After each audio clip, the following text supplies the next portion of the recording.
Hello, thank you for this invitation to address the conference on basic income in Asia Pacific in Taiwan. I'm Geoff Crocker, living in the UK and working on the economics of basic income. There are traditionally, I would suggest, three strong reasons for basic income. The first is social justice, well explained by people like Guy Standing in his books on the precariat. The second is to do with administrative efficiency, i.e. that if you're going to have any welfare system at all, that basic income is the most cost-effective to operate. That argument is well covered by writers like Malcolm Torrey.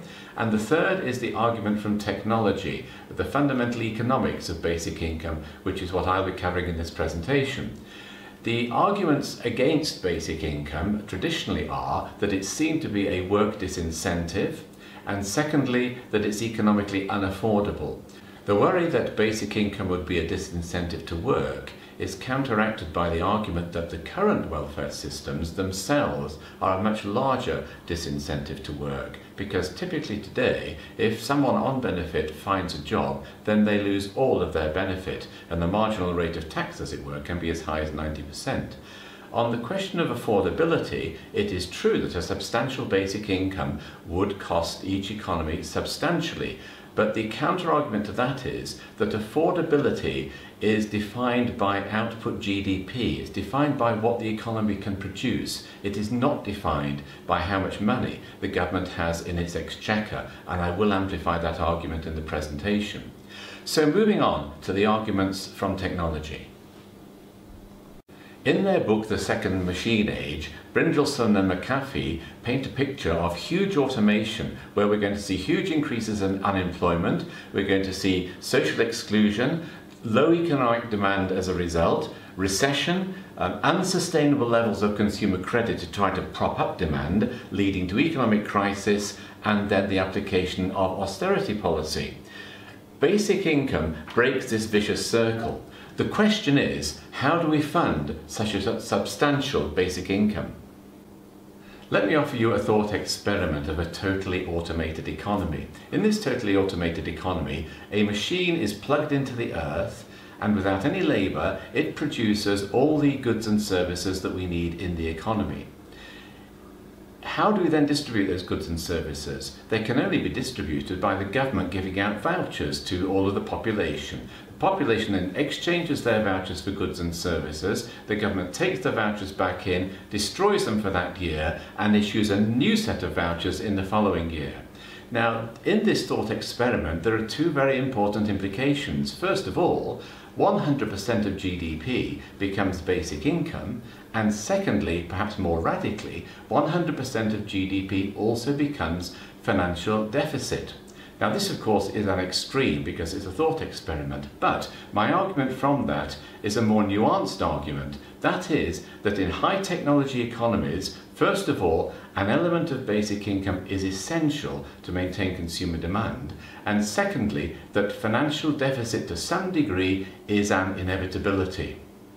Now, we also then need to add to that a heterodox view of economics. In this heterodox view of economics, first of all, it's recognized that all economic entities of consumption, of investment, of consumer spend and so on are all rendered affordable by output GDP, not by the amount of money that the government has in its exchequer. Secondly, that money has no inherent value. It doesn't derive that value from gold reserves, it doesn't derive value from the sale of government debt, it acquires value only from output GDP. And thirdly, that a sovereign state can create money without reference to gold reserves or the sale of government bonds or the creation of debt. It can create money solely in reference to the same output GDP.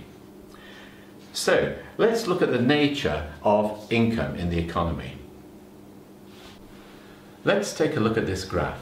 This graph is very significant for the argument for basic income. It's a graph of the UK economy from the year 1948 right through to 2016, i.e. virtually 70 years of economic history. And it maps consumer expenditure against consumer income. And you can see very simply from that graph, in 1948, consumer income was in excess of consumer expenditure. In other words, people earned enough for their expenditure. In 1995, that changed, such that subsequent to 1995, in the years to the present day 2018, consumer expenditure has been in excess of consumer income. And the change is long-term, it's inexorable, it's undeniable. It's a big structural change in the economy. This demonstrates that a significant element of unearned income is needed in the modern high-technology economy.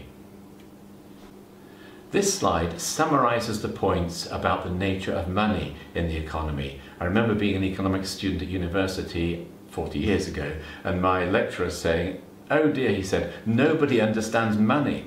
And actually I think that's still true today. Nobody understands money. What is the nature of money? Well, the financial orthodoxy has the following view of money, i.e. that money has inherent value only from either gold reserves or from the sale of government bonds which create debt. Secondly, that money is real and cannot be created or destroyed. And thirdly, that government budgets must balance. The challenging heterodox view of money is, on the contrary, that money has no inherent value but only derives its value from output GDP, that a sovereign state can issue money versus that output GDP without the need for creating debt, and finally, that financial deficit is inevitable and manageable in high technology economies. Let's try to show that comparison graphically.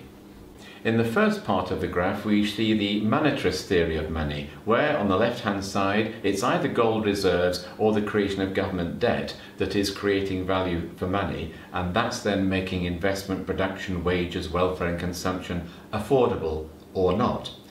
But in the graph below, we show the radical neo-Keynesian heterodox theory of money, which is that it's actually activity, it's economic activity of investment and production producing output GDP, which then creates value in money, driving wages, welfare, consumption, and the economic circle. So output GDP becomes the proper test of affordability and not the amount of money that a government has in its exchequer. Basic income proposals, in my view, should therefore adopt a neo-Keynesian theory of money, and basic income proposals must accept that there is an inevitable deficit in high technology economies, which in turn can then fund a substantial basic income. So much for the theoretical claim. So now let's look at empirical fact, which might test that theoretical claim. This first graph shows the deficit in the UK economy over the last 23 years. And as you can see at a glance, for the majority of those 23 years, the UK economy has operated at a deficit. There's only 2 years, in fact, when it didn't run a deficit. And remember, this is despite the frequent attempt by Chancellors of the Exchequer in the UK to eradicate deficit. They failed to do so. It's beginning to look as though it's inevitable. The next graph shows a similar picture for the G7 economies, and again you'll see that for all of those G7 economies, for the majority of the many recent years, they have also operated at a deficit. So deficit is empirical fact as well as theoretical prediction.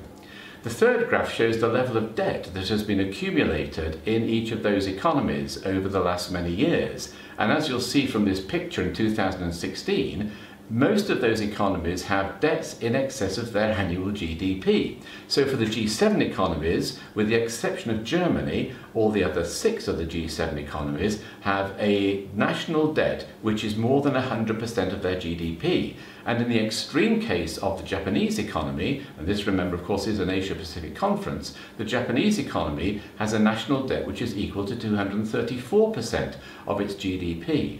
Now, when you look at facts like that, it makes you think that perhaps the theoretical claim is correct, that deficit is inevitable because no one seems to be able to overcome it. But secondly, that debt accumulates without having any big impact on the economy. The idea that this debt is somehow some mountainous burden that is going to be heaped on the shoulders of our grandchildren is simply incorrect. There is no way in which an economy is going to be able to pay back 234% of its GDP. This has to be written off. It is in fact virtually being written off anyway, so it's better to face that in explicit policy terms, that deficit is inevitable and can be written off without harm. This is a perfectly manageable proposal and in fact an inevitable policy given the argument we made earlier for the impact of technology in the economy requiring a basic income funded by perpetual deficit. So in conclusion, the theory predicts that in high technology economies we'll see a need for unearned income and therefore for basic income as an essential component of demand. And the theory also predicts that we will see the inevitability of financial deficit. When we turn, as we just have, to empirical fact, we see that those theoretical implications are borne out in practice. The fact is that in high technology economies, basic income is an essential component of demand, financial deficit is inevitable, basic income at a substantial level can therefore be funded by perpetual deficit. Thank you for your attention and all best wishes to the conference in Taiwan.